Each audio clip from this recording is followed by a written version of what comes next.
Hello, okay. Now, an 18-year-old has been arrested in connection with last weekend's killings in Umbumbulu, KwaZulu-Natal.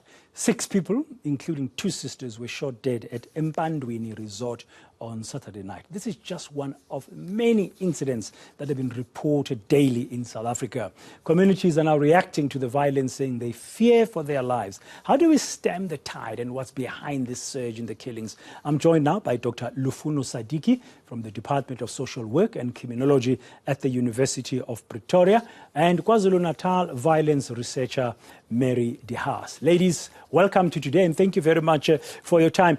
Every time you look at the crime stats that are announced by the police and you hear these reports of these ongoing shootings in and around our country, you just realize that crime is really becoming a serious problem in the country, but particularly gun violence has spiked. Mary, can I start with you in KZN, because the latest incident happened last weekend in Umbumbulu where 6 people were shot dead. What do you think is behind this ongoing gun violence? Look, it's difficult to attribute motives until you know more about the actual situation, because I know in Umbumbulu there have historically been tensions between groups. There's been quite a bit of taxi violence, but there's also, wherever you go, there's drug dealings. And some of these killings are linked to drug gangsterism, which has, I mean, dealing in drugs, including by the police, goes right back to the apartheid days. But it's just spiraled out of control since in recent years. And we need a proper system, which is not the police. We need an organized crime structure, which is independent of the police, to deal with that. But we don't know the motives. I'm speculating. I'm saying these are the usual motives, including in places like Umbumbulu. Yeah, and I'm wondering, Dr. Sadiki, whether the issue of law enforcement in terms of illegal guns, because we hear now and again that South Africa is suffering from a very serious proliferation of illegal weapons, if that is really enabling the criminals. Absolutely. What we do see that is the increase in access to illegal firearms, and majority of these firearms actually come from the police force themselves. And like what you said, we have an ineffective law enforcement, which makes it difficult for the law enforcement to actually effectively deal with criminal activities that are taking place. So we might perhaps need stricter gun control in order to sort of like reduce the access that individuals have to illegal firearms. Yeah, we need stricter gun control. We hear that all the time. But Mary, politics, I mean, we used to talk a lot with you over the last few decades around political killings and what has become known as political killings in KwaZulu-Natal. Where's the intersection in a place like KwaZulu-Natal between ordinary crime and political killings, or is it difficult to discern? It's really difficult. I mean, in some cases, there is quite a bit of information that this is political competition, for example, over a post over to be nominated as a councillor, for example. That could be, it could also be corruption. I mean, Sindisa Magafwa was killed because he was exposing corruption. These are kind of politics linked, because, I mean, we have good information that the hit on Magafwa was ordered by a politician. So, it's always difficult to attribute motives. I mean, I always say, well, these are politically linked killings. Sometimes you've got pretty firm evidence. For example, a killing that took place just before the local government elections in the year before last. The councillor has been arrested. That councillor has been a problem for years and years and years. He's known to be involved in all sorts of criminal activities. The victims were competitors in that stake. But I just want to add also that it's not tighter control over legal guns we need. We need to stop the flow of guns from the police. I mean, there was one police station where about 48 guns went missing. And if guns go missing from a police station, which they do all the time, then the head of the police station should be on the block. He's responsible. But the other thing is the very badly registered security industry, because the security companies operate with basically paramilitary arsenals. Not all of them are registered. That's a very scary thing to hear, that we've got arsenals in the hands of private security agents. If you consider what happened in Maung Corrections Facility last year with the escape of, now the famous known escape of the so-called Facebook rapist Thabo Bester. The role of Dr. Sadiki, law enforcement agencies and private security in stemming crime. I mean, have you got thoughts about that? Absolutely. I think our police officers lack training. I think the capacity, they lack as well as the capacity, because with regards to law enforcement, they need to be able to work with communities, being able to prevent crime or even protect civilians. And we've seen that there's a lack of capacity. They're under-resourced, understaffed, as well as a lack of training, investigative capacity, if I can call it that. And I think in order for us to be able to solve this, the law enforcement itself needs to be able to rebuild the relationship with communities. Because if we're being honest, community members do know who's committing crime. But because of police lack of inactivity as well as inability to prevent crime, they're reluctant to actually work with the police in solving these crimes because they know that nothing is going to happen.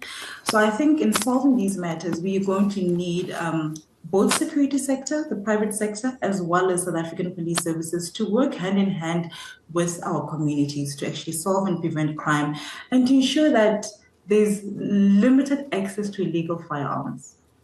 Yeah, which is a difficult one to police if you know that sometimes some of those firearms in the hands of criminals have been stolen from police stations, storerooms, like it happened a few years ago here in Johannesburg in Norwood Police Station. But there's also been allegations sometimes and accusations, Mary, of police involvement, alleged police involvement, or police turning the blind eye or not doing proper investigation. And in places like KwaZulu-Natal, for example, how bad is the situation in terms of whether or not police are found to be allegedly involved in some of this? Oh, look, there's a huge problem with corruption in the police. I think you need to understand we have a crisis in policing generally. Nowhere is it worse than crime intelligence. Crime intelligence is riddled with corruption. Nothing has changed since the Zondo Commission findings. They've got worse than anything. I've got masses of data about this.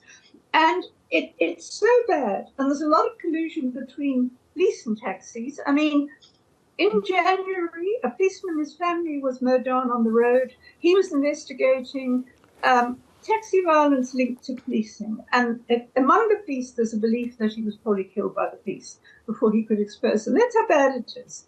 But I mean, it's the basis of all this is the lack of proper crime intelligence, the fact that crime intelligence is riddled with criminalities. We have a convicted drug dealer working for crime intelligence in KZN. The crime intelligence in KZN orchestrated the hit on Sindisa Magaka. And the new head of crime intelligence has got a very troubled history with no experience in crime intelligence, allegations of corruption, and also now allegedly a false security clearance. I cannot emphasize what a problem we've got with policing. And there's just no political will to deal with it because we have reports going back 4 years about what we should be doing with the police. As the doctor said, we should be training them properly, we should be demilitarizing them properly. But most of all, there should be a policing board to oversee appointments, promotions. I mean, it's a desperate situation because nepotism rules the whole management. And I thought we had the worst problems in KZN until I found out what was going on in the Free State, where the police run criminal syndicates, including stock theft. And anyone who fingers them is either killed or dismissed. It's appalling. I don't think people realize just what a policing crisis we have. And that's why these killings take place, whether it's drugs, whether it's personal, whether it's political. And so many of these guns come from the police themselves, not just stolen, but returned guns that have been taken in and sold off. And as I said, from the security industry, which needs far better regulation, because they do have lots and lots of guns. Yeah, I mean, it's a very worrying situation that we hear about, as you said, all the time, Mary and Dr. Sadiki, there, because even the last stats, you realize the assault, for example, on women. I mean, it's just carrying on. Besides murder, or besides femicide, it's just carrying on. And we've had a lot of kidnappings and assassinations. I mean, we're still waiting to find out who shot and killed AKA outside and together with his friend and Tibbs. They were outside, they were shot, two of them. We're still waiting. And then we're still waiting to find out who shot and killed Cluto Murray, the curator, together with his son. Broad daylight on the highway, one of the busiest highways of our country, and until now we don't know who did that. Besides training more or training better, Dr. Sadiki, the police force, what else do you think could be contributing to this? Other socio-economic factors, you think? I mean, you are in the Department of Social Work and Criminology at UP. Are there other factors? Absolutely. It's multiple factors that come into play. We've got high unemployment rate. We've got the highest inequality. But besides that, I think also our history, as Mary said, you know, the legacy of apartheid. We were such a violent country in the sense that violence is embedded in our socio-economic conditions, where people are so quick to resort to violence in order to solve situations. But also, lately, we're seeing an increase in criminal group activities. For example, we have what we call the construction mafia right now. So it's multiple factors, like what we spoke about, proliferation of firearms, but also gang violence itself, you know, turf wars, people fighting for areas, intimidation, fear. So it's not just one factor that comes into play. We have to consider the social factors as well as political factors. And what we're seeing, which is also very worrying, is that with the legacy of apartheid, what we had was political violence, but we're seeing it now being culminated into criminal violence. So I think, honestly, it's really multiple factors that actually has led to the increase in violent murders in our country. Thank you very much, Dr. Lufuno Sadiki, and also Mary Haas. We're looking just very briefly at really the worrying trends of violent crime in our country.